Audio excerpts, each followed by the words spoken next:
제가 오늘 몽골 제국이라는 그 나라에 대해서 잠깐 한번 소개를 한번 하려고 합니다. 여러분, 몽고가 어떤 나라죠? 몽골이라고도 하는데, 이제 몽고라는 이 나라는 엄청난 나라였어요. 지금은요 보니까 인구가 그렇게 많지 않더라고요. 한 300 몇십만 명밖에 안 되고 인구가 매우 적은 나라인데 영토는 엄청 넓어요. 몽고 제국인데요, 이 나라가 한때 대제국을 이루었었던 때가 있어요. 그게 누구 때죠? 아이고, 어떻게 이렇게 아세요? 우리 성도님들은 이 일반적인 상식의 수준이 너무 높으세요. 맞습니다. 징기스칸.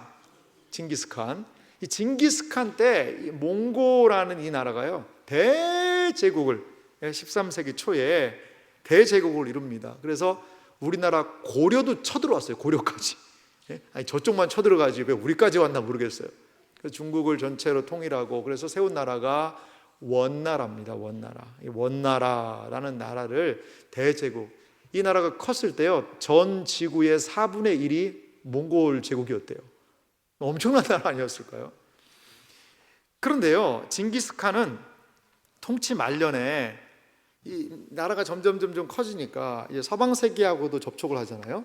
그러면서요, 우리가 너무나 몰랐던 사실 중에 하나, 기독교 신앙을 몽고가 받아들이게 됩니다.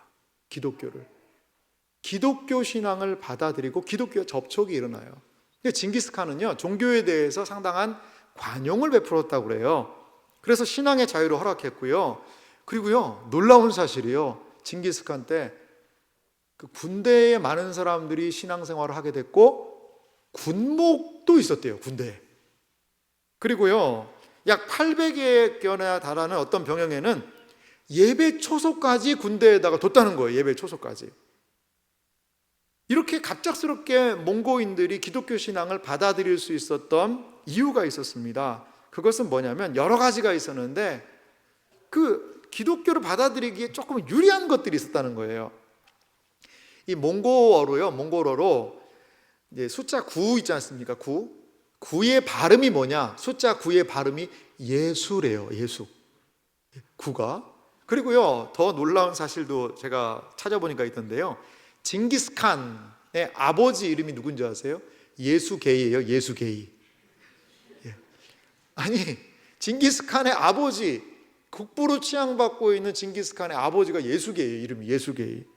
그런 부분들이 있었고요. 그리고 유대인들 성경을 보니까 자기들하고 너무 똑같은 거예요. 성경에 보니까 아브라함이 뭐였어요? 유목민이었어요. 유목민. 양치고 소 키우고 낙타 키우고. 근데 몽골 사람들은 뭐 하는 사람이에요? 소 키우고 양 키우고 이런 유목민이거든요. 유목민. 말 타고 다니고. 그러니까 이거 성경을 받아들이는 게 너무나도 수월한 거예요. 십자가는 매우 신성한 것인데요, 십자가가 몽골 사람들에게 받아질 때는 동서남북으로 뻗어나간다는 의미로 십자가를 받아들였대요. 이런 부분들도 있고요. 여러 가지 기독교 신앙을 받아들이기에 몽골이라는 나라는 너무나도 갑작스럽게 받아들였지만 그러한 장애물들을 제거할 수 있는 좋은 요소들이 많이 있었던 것 같습니다. 징기스칸의 아들들 등 중에 기독교인들이 있었고요. 그리고 징기스칸의 손자인 원나라의 정종입니다. 구륙왕이라는 사람인데요, 3대째인 이 징기스칸의 손자 때는 이 사람이 독실한 그리스도인이었어요. 그리고 어머니도 그리스도인이었고, 그래서요, 고위 총리와 고위 관리들도 기독교인들이었고, 그리고 신학 토론까지 벌였대요. 그리고 너무나도 잔인한 사륙의 전쟁을 금지하자, 이러한 이야기도 하고, 전역에 교회가 세워지고 신학교가 세워지는 일들이 구륙왕 때 3대 때 있었다는 거죠. 그런데요, 이 왕이 매우 짧은 기간 다스려요. 한 6년밖에 못 다스려요. 그리고 구륙왕의 아들 망구왕은요, 신실하진 않았지만 기독교인의 모습은 유지했다는 거죠. 그런데요, 지금 몽골의 불교 신자가요 53%입니다. 불교 국가입니다. 거기에 이슬람도 한 3%, 기독교가 한 3% 정도 되는데요, 이거 선교 대상입니다. 그 몽고 제국이 그렇게 기독교 신앙을 막 받아들여서 왕이 믿고 할 정도였는데 왜 지금 그 흔적조차도 완전히 기독교가 전멸할 정도로, 최근 기독교 신앙도요, 최근에 선교사들이 들어가서 사람들이 복음으로 돌아오고 있는 거거든요. 이렇게 흔적을 알 수 없을 정도로 사라지고 마른 이유가 뭘까요? 왜 무엇 때문에 기독교 신앙이 이렇게 몽고 제국에서 사라진 것일까요? 한 두 가지 이유를 사람들이 이야기합니다. 첫 번째는 뭐냐면 박해 때문이라는 거죠. 이슬람 제국인 사라센의 세력이 확장되고 몽고가 점점 좀 세력을 상실하면서 이슬람에 대한 박해가 있었습니다. 박해. 놀라운 사실은요, 몽고 제국에 왕이 있는데요, 타메르레인이라는 그 왕이 있었어요. 이 왕이요, 회교도로 개종을 해요, 이슬람으로. 그리고 나서는요, 기독교 신자들을 또 박해하기 시작하는 거예요. 그러니까 많은 사람들이 그 박해에 못 이겨서 다시 개종을 하는 일들이 일어났다는 거죠. 두 번째는요, 더 중요한 문제인데요, 몽골 제국은 기독교 교리에 대해 너무나도 미온적이고 무감각한 태도를 취했다는 거예요. 이게 무슨 말씀이냐면요, 그 당시에 몽골 제국에 전파되었던 기독교가 뭐냐면 네스토리우스라는 사람이 중심으로 된 기독교의 한 분파였습니다. 분파였어요. 그런데 이 분파는 뭐냐면 예수님을요 제대로 똑바로 전가하지 않았어요. 이 네스토리우스라는 이 사람은요, 기독교에 대해서 이상한 얘기하다가 이단으로 정죄가 되기도 하고 동방의 교회를 시작했습니다. 그래서 이게 뭐냐면 역사에도 한번 들어보셨을 거예요. 경교라는 겁니다. 경교. 경교라는 걸 받아들였어요. 자, 경교의 교리의 대부분은 타협을 추구하는 거죠. 몽골 사람들 딱 보니까 어때요? 불교를 믿고 있어요. 불교도 득도를 하라고 그러잖아요. 무엇인가 도를 추구하는 것들을 중요시 여기잖아요. 그러니까 믿음을 통하여서 득도해서 구원받는다, 약간 이런 걸 하는 거죠. 믿음을 통한 구원. 그러니까 불교 교리랑 비슷한 것을 받아들이기 쉬운 것은 이야기를 합니다. 그런데 또 뭘 얘기를 하지 않았냐면요, 이런 것들은 강조했는데 불교 교리하고 양립할 수 없는 교리, 그것들은요 잘 이야기를 안 했어요. 속죄의 교리라는 게 있습니다. 불교는요 살생하는 것을 어떻게 해요? 싫어합니다. 살생하지 말라는 거죠.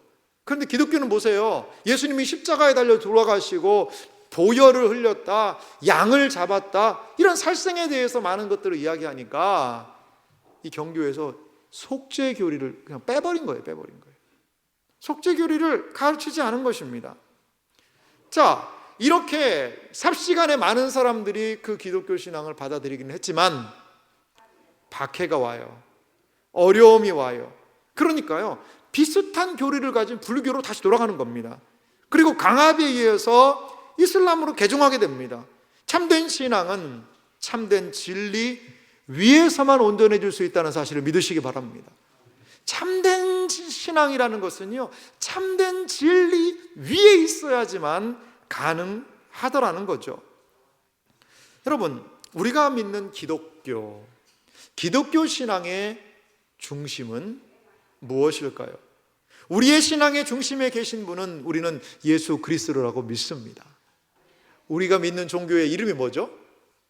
기독교입니다. 기독교. 여러분, 그러면 기독교의 뜻이 뭘까요? 한번 스스로 대답을 한번 해보세요. 내가 기독교인이라고 얘기하는데 그럼 기독교가 무슨 뜻이에요?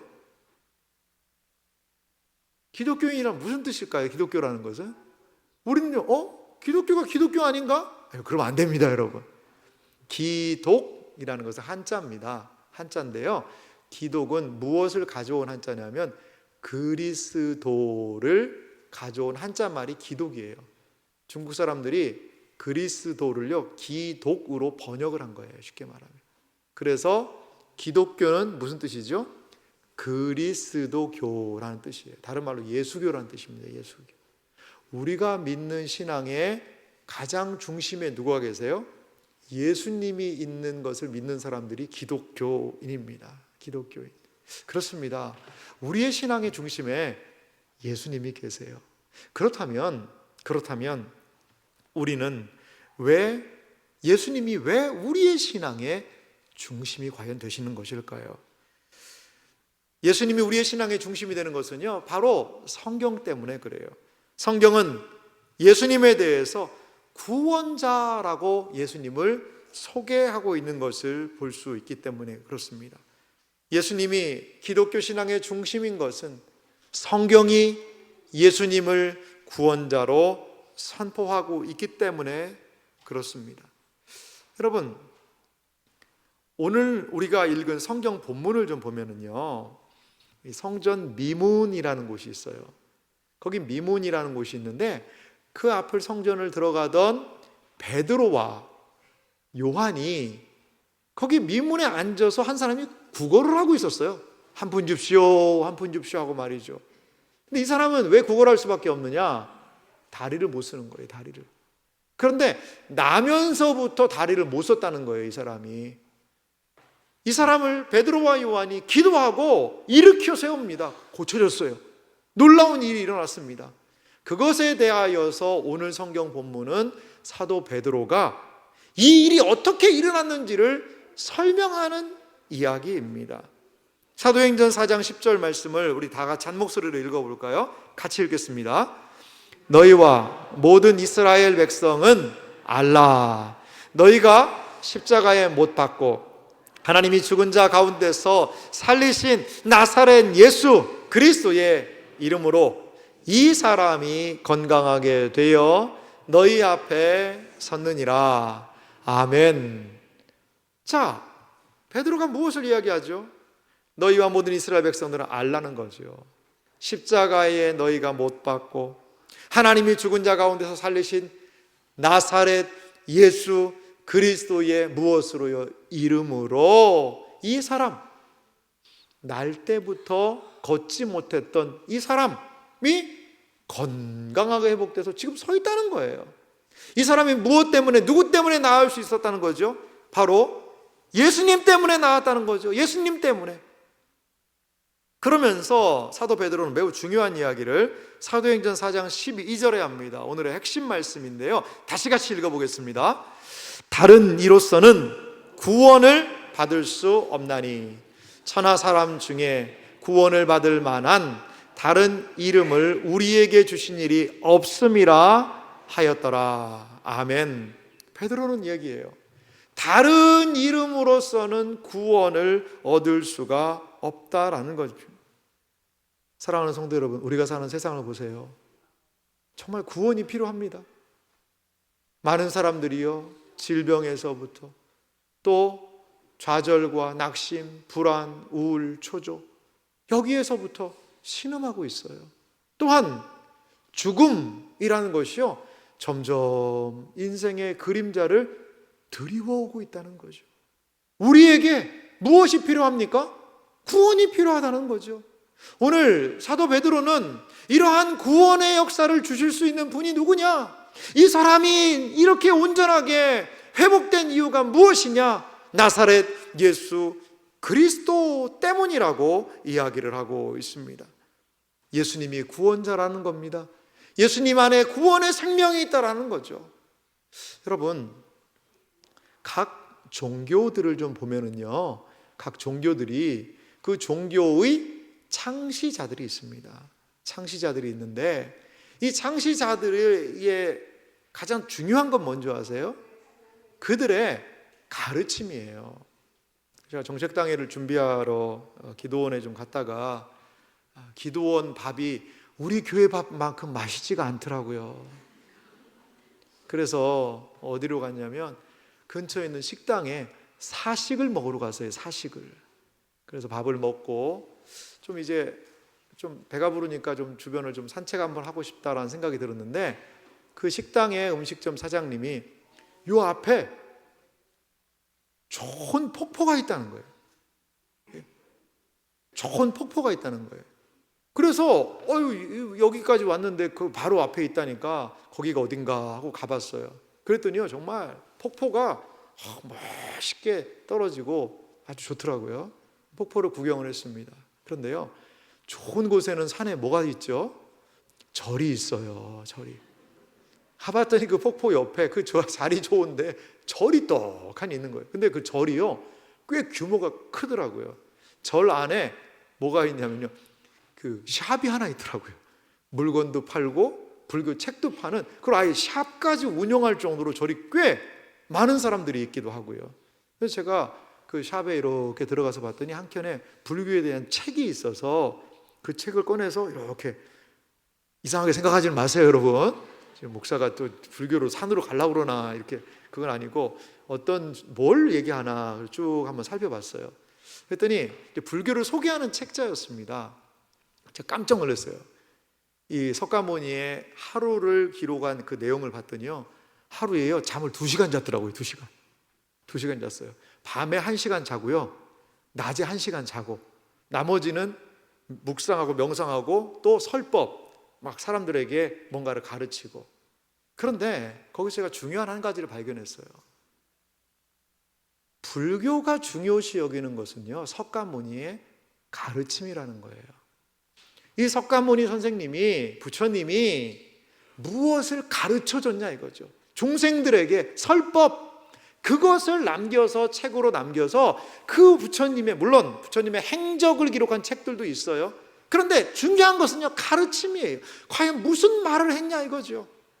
하지만요, 기독교에 예수님을 구원자라고 이야기하는 기독교의 놀라운 특징은 뭐냐면 단순하게 예수님의 가르침만을 주목하지 않는다는 거예요. 과연 예수 그리스도라는 2000년 전에 유대 땅에 살았던 그 사람, 그 인간이 누구냐는 거예요. 그것에 관심이 있고요, 예수님은 자기가 내가 누구인지를 알려주고 계세요. 스스로 증언하십니다. 요한복음 8장 51절 말씀 보니까요, 이런 말씀이 있습니다. 진실로 진실로 너희에게 이르노니. 예수님이 강조할 때 쓰신 표현입니다. 진실로가요, 아멘 아멘이라는 뜻이에요. 아멘 아멘 너희에게 이르노니 사람이 내 말을 지키면 영원히 죽음을 보지 아니하리라. 예수님이 말씀하세요. 우리는 이 말씀을 하면 할렐루야를 하잖아요. 사람이 내 말 지켜라, 그러면 구원받는다. 여러분, 한 종교의 창시자의 가르침의 내용을 받으면 조금 착한 행동하게 되고, 악한 행동 안 하고 조금 좋은 사람 되고, 이 정도로만 생각을 하는데, 예수님은요 너무 놀라운 얘기를 해요. 내 말을 지키면 영원히 안 죽는다는 거예요. 우리는 아멘입니다만 이거를 들은 사람들의 첫 반응이 어땠는지 아세요? 요한복음 8장 25절에 유대인들은 이렇게 반응을 합니다. 유대인들이 이르되 지금 내가 귀신 들린 줄 아노라. 아브라함과 선지자들도 죽었거늘 내 말은 사람이 내 말을 지키면 영원히 죽음을 맛보지 아니하리라 하니. 이게 무슨 말입니까? 나를 믿으면 영생을 한다, 내 말을 지키면 영원히 산다, 내가 그런 존재다라고 예수님이 이야기를 하니까 사람들이 하는 말은 뭐냐면 미쳤구나, 그거예요. 귀신 들리다는 건 미쳤다는 얘기입니다. 예수님을요 첫 사람들은요 미친 사람 취급한 거예요. 미친 사람. 그렇습니다. 예수님은 자기 자신에 대하여서 이렇게 말씀을 하세요. 가장 결정적인 예수님의 말씀 뭔지 아세요? 요한복음 14장 6절입니다. 예수님은 자신을요 내가 이러한 존재라고 이야기를 해요. 함께 같이 읽어볼까요? 함께 같이 읽습니다. 예수께서 이르시되 내가 곧 길이요 진리요 생명이니 나로 말미암지 않고는 아버지께로 올 자가 없느니라. 아멘. 우리가 너무 사랑하는 말씀이에요. 예수님의 자기 선언입니다. 내가 곧 길이요 진리요 생명이니. 예수님은요 자기 자신에 대한 이러한 말씀을 하시는 거예요. 여러분, 우리가 이렇게 생각할 때 예수님 너무 교만한 거 아닌가? 내가 곧 길이요 진리요, 뭐 나를 좀 좋게 해주면 이렇게 해야겠다, 내 말을 좀 이렇게 좀 잘 들어, 야 내가 시킨 대로만 해봐라, 그럼 너 좋게 된다, 이게 아니라 내가 길이라는 거죠. 내가 생명이라는 거죠. 내가 진리라고 이야기를 합니다. 예수님은요 겸손을 요구하셨어요. 우리에게 겸손하라고 요구하신 예수님이 너무나 이거 자기는 겸손하지 않고 교만한 거 아닌가? 이러한 생각을 하게 돼요. 그러면 예수님이 왜 이러한 이야기, 사람들이 미쳤다라고 하는 이야기, 자기 자신이 진리고 생명이라는 이야기를 다른 종교 지도자들은 그렇게 이야기한 사람이 아무도 없는데도 불구하고 왜 예수님은 자기 자신에 대해서 이러한 증언을 하신 것일까요? 요한복음 8장 13절에 보니까 바리새인들이 예수님이 이런 얘기를 계속 하시니까 이런 이야기를 해요. 바리새인들이 이르되 내가 너를 위하여 증언하니 내 증언은 참되지 아니하도다. 네가 스스로 네 말하는 거야. 다른 사람이 아유 이분은 진림십니다, 생명입니다 이렇게 얘기하면 좀 그래도 그런가 보다 하겠지만, 네가 네 입으로 얘기하는데 그걸 어떻게 믿냐? 그렇게 얘기하는 거예요. 그 당시 예수님의 발언에 대해서. 그러자 예수님은 요한복음 8장 14절에 이렇게 말씀하십니다. 이 구절은 같이 읽어보겠습니다. 예수께서 대답하여 이르시되 내가 나를 위하여 증언하여도 내 증언이 참되니 나는 내가 어디서 오며 어디로 가는 것을 알거니와 너희는 내가 어디에서 오며 어디로 가는 것을 알지 못하느니라. 아멘. 예수님은요, 내가 나를 위해서 증언해도 내가 하는 말이 참되다라고 이야기하고 계시는 거죠. 왜? 무엇 때문에? 나는 어디서 오고 어디로 가는 것을 안다라는 거죠. 예수님은 이 세상에 오신 예수님의 근원과 목적을 아신다는 거예요. 자, 이거는 무엇을 하냐면 하나님과의 관계 안에 예수님이 있다는 걸 보여줍니다. 그래서 요한복음 8장 18절에 이렇게 이어서 이야기를 하세요. 내가 나를 위하여 증언하는 자가 되고 나를 보내신 아버지도 나를 위하여 증언하시느니라. 아멘. 자, 여러분, 예수님이 하는 그 모든 증언들은 나를 보내신 아버지 하나님께서 나를 위하여 하시는 증언이라는 거예요. 예수님의 말씀과 하나님의 말씀이 일치하고 같이 가고 있다는 거죠. 예수님이 이러한 증언을 하신 이유, 내가 곧 길이다, 진리다, 생명이다 라는, 어떻게 보면 인간이 할 수 없는 말을 하시는 이유는 무엇이냐? 하나님 때문이라는 거죠. 하나님과의 관계 때문이라는 거죠. 그럼 예수님은 누구십니까? 그럼 예수님은 과연 누구십니까? 이러한 이야기를 하는 예수님은 과연 누구십니까? 2000년 전에 유대 땅을 걸어가던 그 청년 예수 그리스도로 불리는 이 사람은요, 단순한 사람이 아니라는 거예요. 쉽게 말하면 사람이 아니라는 거예요. 이 땅에 있던 2000년 전에 예수 그리스도라는 그 청년은 누구라는 거예요? 하나님이라는 거예요. 하나님. 그분이 하나님이시기 때문에 내가 곧 길이다, 진리다, 생명이다 라고 증언했다라는 겁니다. 예수님은 그냥 이 세상에서 오셔서 좋은 얘기하시고 좋은 삶을 사시다가 안타깝게 십자가에 못 박혀 죽으신 그런 분이 아니라, 예수님은 자신을 무엇이라고 얘기하시는 거예요? 내가 하나님이다 라고 이야기하는 거예요. 이 증언은요, 둘 중에 하나예요. 그분이 정신병자든지, 여러분, 내가 하나님이라고 하는 분 많이 있어요. 많이 있어요. 좀 하얀 집에 가면 그런 분들이 계신다고 그래요. 그랬더니 어떤 사람이 창문을 확 열고 그랬대요. 내가 하나님이 보낸 예수다! 이렇게 소리를 질렀어요. 그랬더니 조금 있다가 어떤 소리가 들려오는 거예요. 2층인데 3층에서 문을 열더니 내가 안 보냈는데? 그러더래요.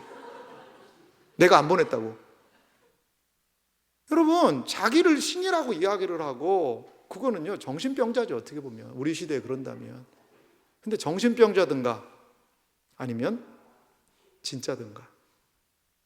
자, 예수님이 정신병자였다면 우리는 2000년 동안 정신병자의 이야기를 지금까지 붙들고 있는 겁니다. 그 정신병자 한 사람 때문에 예수님의 제자들은 요한을 빼고 다 순교당했습니다. 그 정신병자 한 사람 때문에 수많은 사람들이 그 정신병자를 믿었기 때문에 로마 시대에 순교를 당했습니다. 여러분, 이것이 가능할까요? 우리는 예수 그리스도께서 정신병자가 아니시라고 믿습니다. 그러면 누구십니까? 예수님은 하나님의 아들이요 하나님이라는 사실을 믿으시기 바랍니다. 그래서 우리는 예수님을 구원자로 믿고 있습니다. 그러면 예수님이 우리의 구원이 되시는 또 구체적인 이유가 뭘까요? 그분이 하나님이시라면 과연 무엇 때문에 이분이 우리의 진정한 구원자가 될 수 있을까요? 한 두 가지를 살펴보기 원하는데요. 첫 번째는 죄에서 해방하셨기 때문에 예수님을 구원자라고 이야기할 수 있다라는 겁니다. 인간의 삶이 어려운 이유가 뭘까요? 이 죄라는 것이 우리에게 침투해서 그래요. 다음 시간에 이 죄에 대한 것을 더 우리 좀 살펴보겠습니다만, 인간에게 있는 모든 어려움, 근심, 걱정, 질병, 그리고 죽음의 이 이유는 뭐냐면 죄라는 바이러스가 우리의 인간 안에 들어와 버린 거예요. 그래서 죄라는 바이러스가 들어오니까 그 바이러스에, 감기 바이러스가 들어온 콧물이 나고 춥고 하듯이, 죄라는 바이러스가 우리의 인생에 들어오니까 그 다음부터요, 우리 가운데 질병이 생기고, 그 다음에요, 두렵고요, 초조하고, 조금 사람이 뭔가 잘하면요 금방 교만해져요. 좀 문제 안 되면요 완전히 나락에 빠져가지고요 오늘 죽을 것 같아요. 그게 우리의 인생이에요. 널뛰기 하는 게 우리의 인생이에요. 그리고 결국에는 어떻게 되죠? 죽어서 무덤으로 들어가지 않습니까? 여러분, 그것이 모두 죄 때문에 오게 된 건데요, 예수님이 오셔서 한 일은 무엇이냐? 그 죄 문제를 해결하셨다는 겁니다. 마가복음에 보면 예수님이요 한 병자를 고치는 이야기가 나와요. 한 집에 예수님이 계셨는데요, 갑자기 집에 있는데 지붕이 부시럭부시럭 소리가 나더니 뭐가 막 떨어지는 거예요. 그런데 지붕에 구멍이 뻥 뚫립니다. 유대의 지붕은 뜯어내기가 쉬운 구조거든요. 그러더니 거기에 끈에다 해가지고 사람을 하나 쑥 달아내는 거예요. 가봤더니 이 몸을 잘 못 쓰는 중풍병자가 거기에 이렇게 그 침상에 내려와 있는 거죠. 그래서 이 사람을 예수님이 고쳐주시는 장면이 등장하는데 매우 독특해요. 너 어디 아프니? 아이고 그렇구나, 고생 많았다, 나아라, 치유될지어다. 기도해 줘서 고칠 수 있잖아요. 그런데 예수님은요 매우 놀라운 방식으로 이 사람을 고칩니다. 마가복음 2장 5절 말씀을 같이 읽어볼까요? 예수께서 그들의 믿음을 보시고 중풍병자에게 이르시되 작은 자야 내 죄사함을 받았느니라 하시니. 아멘. 자, 작은 자야 내 뭐라는 거예요? 죄사함을. 중풍병자면 병고침을 받아라 이게 아니라 죄사함에 대해서 이야기를 합니다. 이 얘기를 들었던 서기관이 마가복음 2장 6절과 7절 보니까 이렇게 말해요. 어떤 서기관이 거기에 앉아서 마음에 생각하기를, 7절 이어서요, 이 사람이 어찌 이렇게 말하는가, 신성모독이로다. 오직 하나님 한 분 외에는 누가 능히 죄를 사하겠느냐. 오직 하나님 한 분 외에는 누가 죄를 사하겠느냐. 하나님만이 죄를 사할 수 있다는 거예요. 하나님만이. 자기가 죄를 사해주는 권한이 있다는 것은 무슨 뜻이라는 거죠? 네가 하나님이냐? 이겁니다. 신성을 모독했다. 마음의 생각을 아신 주님께서 마가복음 2장 10절에 이어서 이렇게 이야기를 하십니다. 같이 읽겠습니다. 그러나 인자가 땅에서 죄를 사하는 권세가 있는 줄을 너희로 알게 하려 하노라 하시고 중풍병자에게 말씀하시되. 아멘. 그러나 인자가, 예수님에 대한 따뜻한 애칭이죠. 인자가, 예수님이 땅에서 무슨 권세가 있다는 겁니까? 죄를 사하는 권세. 누구만 사할 수 있는? 하나님만 사할 수 있는 이 죄 사하는 권세가 있는 줄을 너희에게 알게 하기 위해서 이 중풍병자에게 죄 사함을 받으라라고 이야기했다라는 거예요. 사랑하는 성도 여러분, 예수님은 죄 사하는 권세가 있다는 사실을 믿으시기 바랍니다. 죄는 오직 하나님만이 사해 줄 수 있습니다. 예수님은 우리의 죄를 사해 주십니다. 예수님을 믿으면 죄 문제에서 해방이 될 수 있다라는 거죠. 왜? 무엇 때문에? 예수님이 우리의 죄를 위하여 십자가에 죽으셨고 그 하나님으로 말미암아 죄 용서가 거기에서 선언되었고 그 예수님을 믿는 자들에게 하나님의 놀라운 죄 사함, 그것으로 인한 구원의 은혜가 임한다는 것입니다.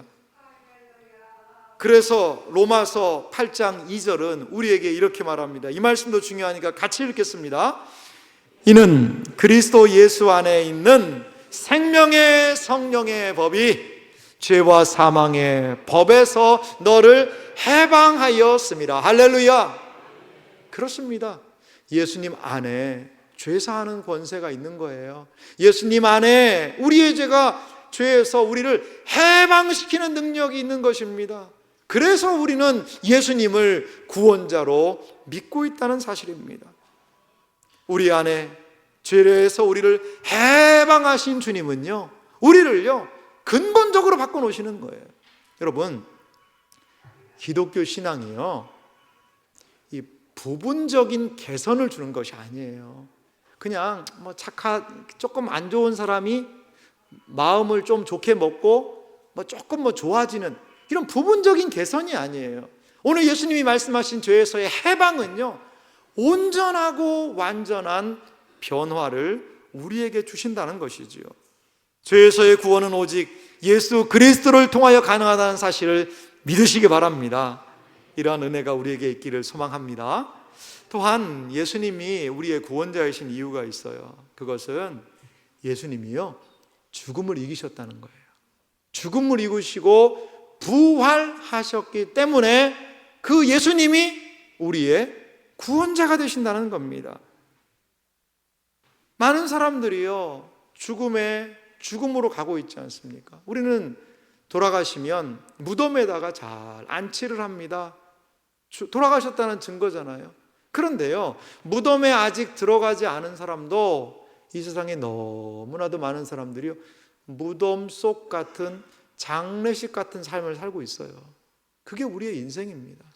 많은 어려움 속에서 우리는 장례식 같은 그러한 침울한 삶을 너무나도 많은 사람들이 살아가고 있습니다. 예수님은 친히 무덤으로 들어가셨어요. 죽으셨죠. 아직까지 무덤에서 그 무덤을 헤치고 살아나온 사람이 아무도 없습니다. 하지만 그리스도께서는 무덤에서 살아나셨습니다. 예수님의 부활은 죽음에 대한 승리라는 거죠. 고린도전서 15장 20절은 이렇게 예수님의 부활에 대해서 우리에게 말씀하고 있습니다. 그러나 이제 그리스도께서 죽은 자 가운데서 다시 살아나사 잠자는 자들의 첫 열매가 되셨도다. 아멘.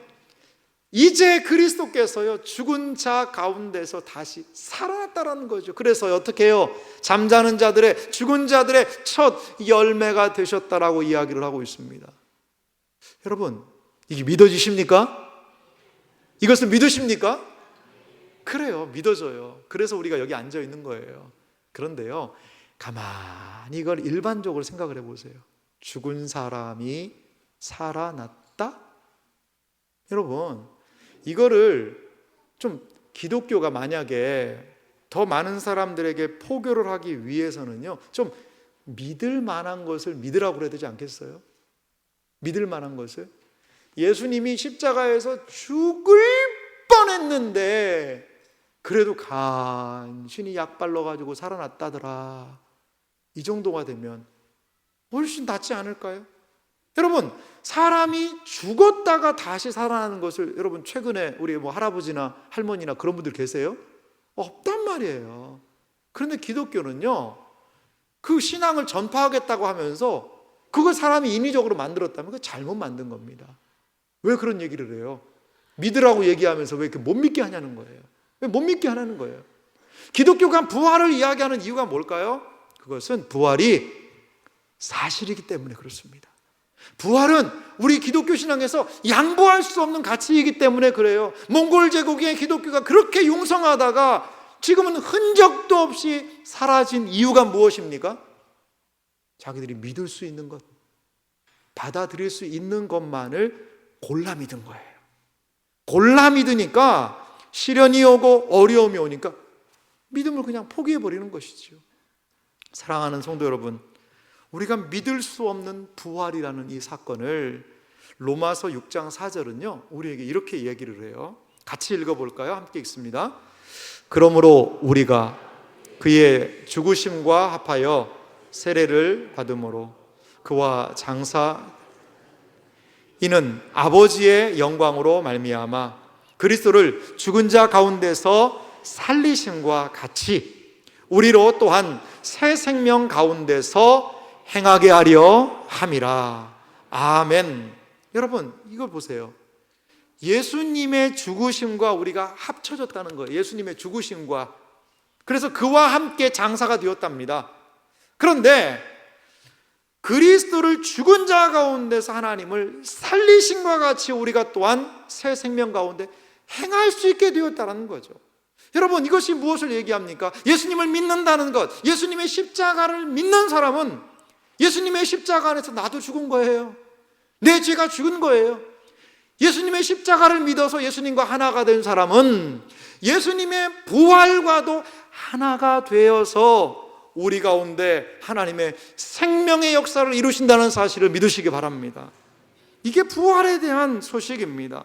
예수님의 부활은 구원입니다. 오직 죽음에서 부활하신 예수님만이 죽음을 이기셨기 때문에 참된 구원자가 되실 수가 있고, 이 예수님을 우리가 믿을 때만이 우리는 죽음의 권세에서 해방되어 진정한 구원을 얻게 된다라는 겁니다.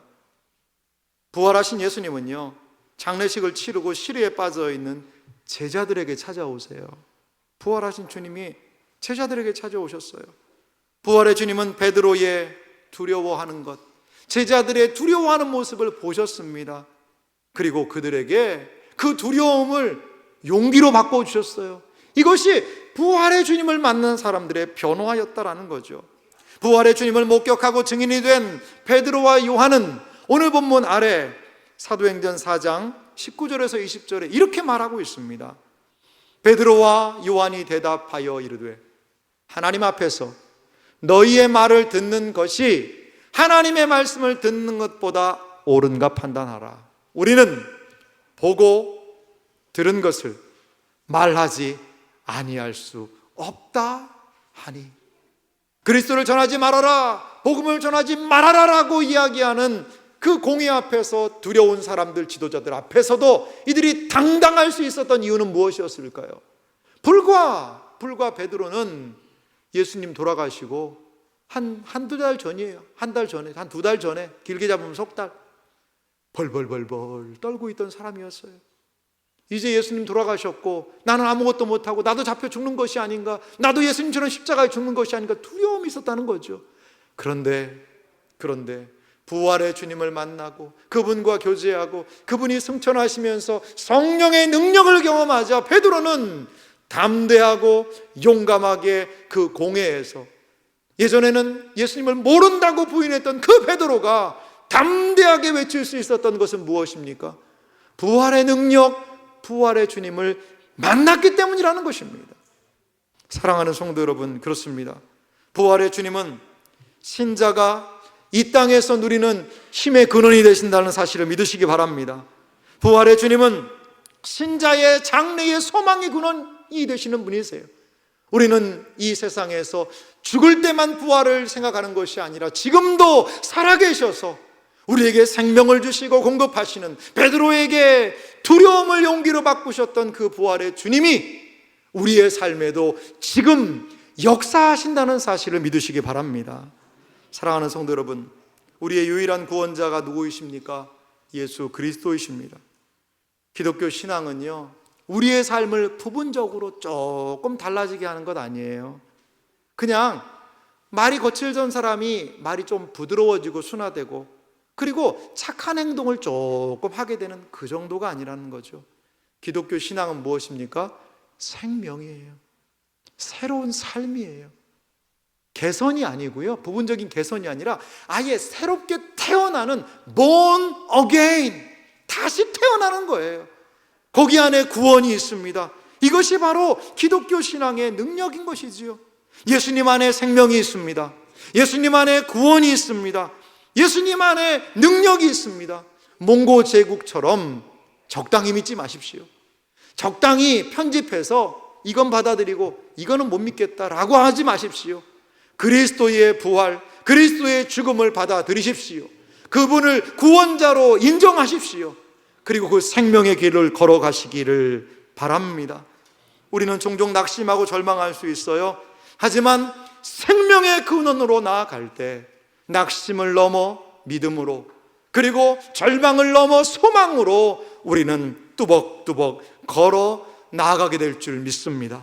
우리의 구원자 되신 예수 그리스도, 죄와 사망의 권세를 이기신 그 그리스도를 믿고 따르고 의지하며 나가는 복된 생애와 삶이 되시기를 주님의 이름으로 축원합니다.